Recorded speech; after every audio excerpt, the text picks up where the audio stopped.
Changing the phone number associated with your YouTube account is a straightforward process. Follow these steps to update your information quickly. Step 1. Sign into your account.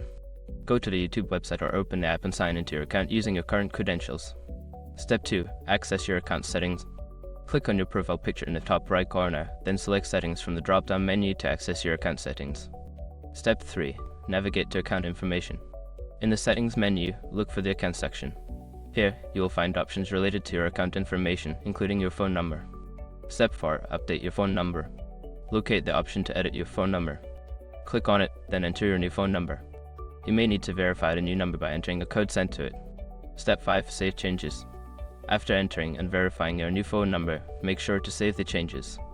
Look for a Save button and click it to ensure your new information is updated. Once you've completed these steps, your YouTube account will be linked to your new phone number. If you encounter any issues, consider checking YouTube's Help Center for further assistance.